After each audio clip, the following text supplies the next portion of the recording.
Alors, on évoquait le dialogue, hein, mais il y a des films drôles, hein, muets. D'ailleurs, Charlie Chaplin a fait quand même sa carrière dans le cinéma muet. Mais je voulais vous présenter un petit film, justement, très court, un film portugais de Nuno Rocha qui s'appelle 3x3. J'ai toujours rêvé de faire ça. Alors 3x3, et on se retrouve tout de suite après. Non mais là, moi je crois que c'est un film qu'il faut voir dans l'esprit de la Commedia dell'arte. Là, on a le Zani, qui est le petit valet du peuple, là, qui est joué par l'homme de ménage, et puis le Matamor, qui est le fanfaron, qui est le gardien. C'est vraiment l'esprit de la Commedia dell'arte, sans dialogue, sans rien. Et c'est... J'ai trouvé ça remarquable, extrêmement maîtrisé, très bien filmé.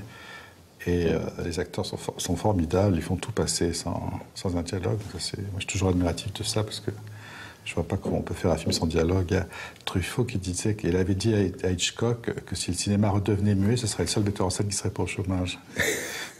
Tourner sans dialogue, c'est un truc très dur pour beaucoup de metteurs en scène, je pense. Ah oui. Et là, c'est parfaitement réussi. C'est-à-dire sans les dialogues, on ressent tout ce qui passe dans leur tête, comment ils basculent. Il y a une bascule. Magnifique. Ouais. Quand il écrit, il commence à écrire, et l'autre il regarde ce qu'il fait, il comprend pas, etc. Et la bascule, elle est là, et je trouvais ça très maîtrisé. C'est audacieux quand même. Hein. Très audacieux. C'est audacieux, et puis en plus il y a un procédé qu'on retrouve plus dans le film d'action. D'habitude c'est le ralenti, l'utilisation du ralenti. Je trouve que ce que vous dites, c'est juste très maîtrisé en fait. C'est sobre, c'est efficace. Ah, hein.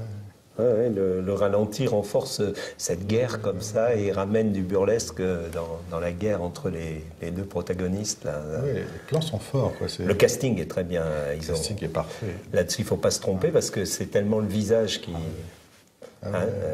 D'ailleurs, on retrouve les traditions de Chaplin et de Buster Keaton, des gueules.